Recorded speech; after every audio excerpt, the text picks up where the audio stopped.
Hola y bienvenido a Ciencia Brillante. Primeramente quiero desear a todos un feliz año nuevo. Debido a las dificultades que he tenido con el tiempo que lleva hacer estos vídeos, no había podido subir ninguno para fin de año. Sin embargo, mejor tarde que nunca.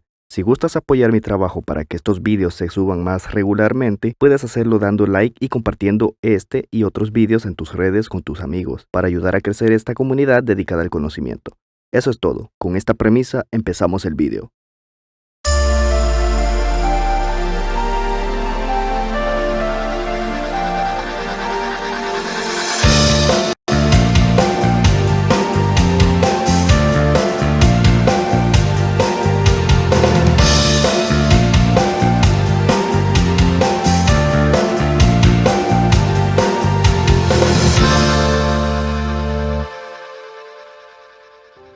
El universo y todo lo que existe siempre nos ha provocado intriga, curiosidad y a veces hasta miedo.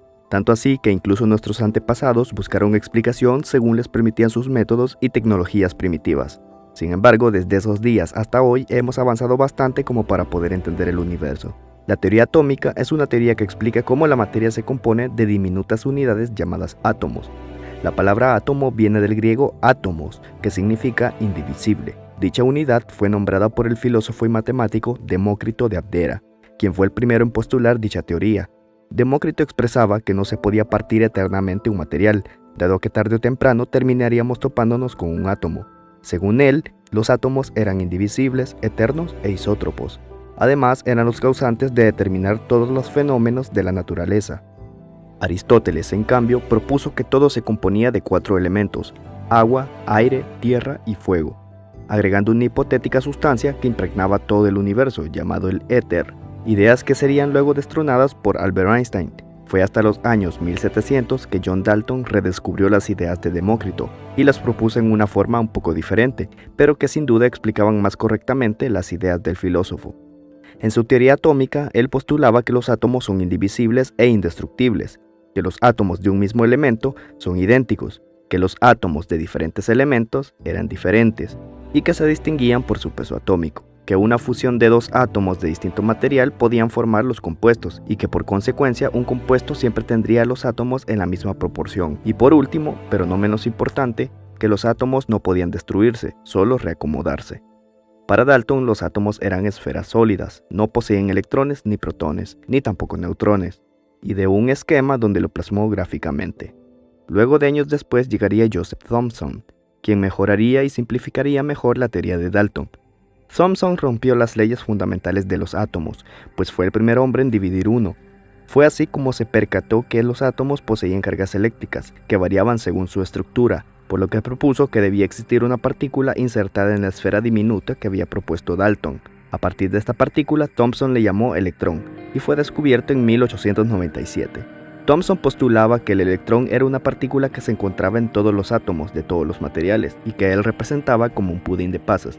El protón, que era el pudín y representaba la carga positiva, y el electrón, que eran las pasas y representaban las cargas negativas. Para obtener este modelo, Thomson utilizó un experimento revolucionario para su época, y ese era el tubo de rayos catódicos. Un tubo de rayos catódicos es un aparato que consiste en un tubo de cristal, que cuenta con un cátodo, que es el polo negativo de una pila o batería, y un ánodo, que es el polo positivo. A través de ellos pasa una corriente de electrones, a través de tubos de vacío. En este experimento se basó el tubo de rayos catódicos, que utilizaron para crear los primeros televisores analógicos, que eran capaces de mostrar imágenes mediante un haz de rayos catódicos, constantemente, que era dirigido a una pantalla de vidrio recubierta de fósforo y plomo. Un dato curioso es que al ser la pantalla con recubrimiento de plomo, ver televisión cerca de la pantalla era dañino para la vista, terminando en severos daños oculares. Por esta razón existe la costumbre de los adultos mayores en no ver televisión cerca de la pantalla. Actualmente las pantallas no usan esta tecnología, por lo cual no hay daño al hacerlo con una pantalla moderna.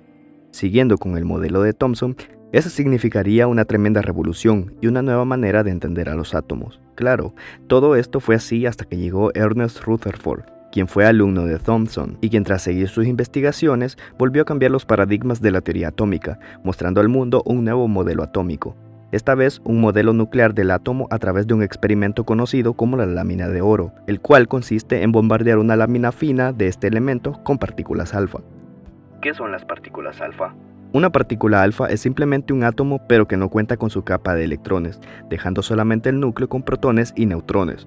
A estos átomos sin electrones se les llama iones. Por ende, una partícula alfa es un núcleo atómico ionizado, es decir, sin electrones. Ahora bien, el experimento constaba de bombardear estas partículas contra la lámina de oro. Específicamente usó el átomo de helio 4, y seguro te preguntarás el porqué del número 4, pero eso te lo voy a explicar en un próximo video.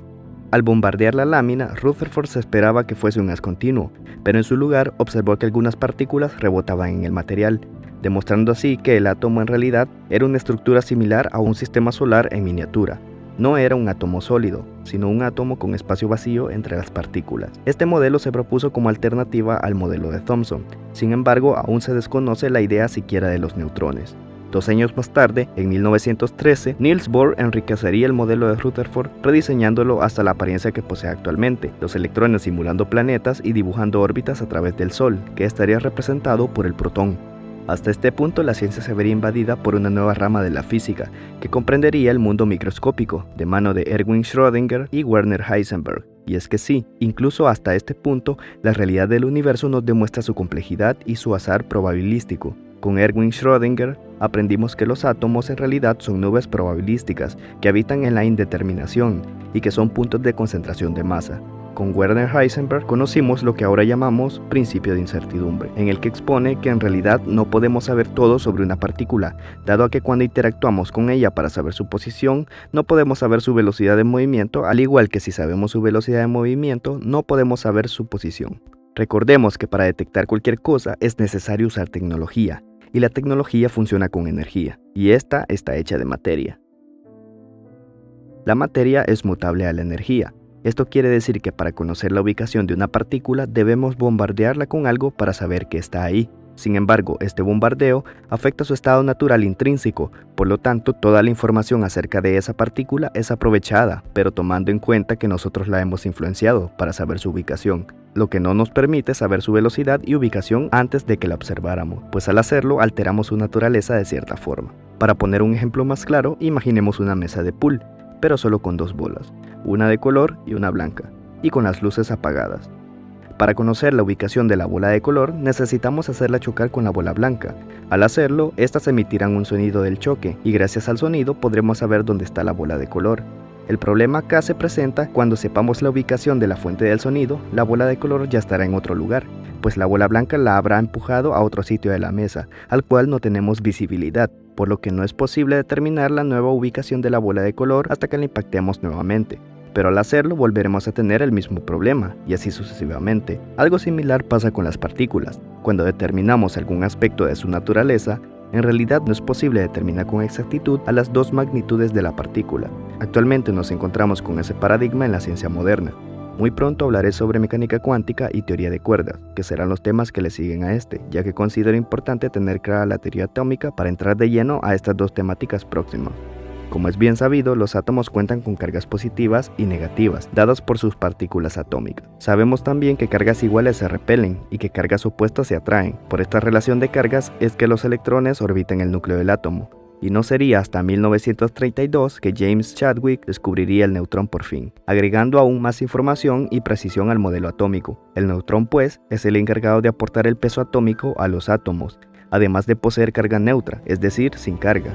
Actualmente es esta la teoría atómica que se aplica a la física y a la química. Ahora que conocemos el principio básico de la teoría atómica, tenemos una amplia fuente de conocimiento para entender cuestiones como fusión nuclear, fisión nuclear, enlaces químicos, isótopos, radiación, electricidad y un sinfín de temas que nos acercarán poco a poco a entender la naturaleza de nuestro universo, las razones por las cuales existimos y también los procesos que hacen posible que yo esté aquí y ahora compartiéndote un granito de conocimiento en un mar de preguntas e incertidumbre.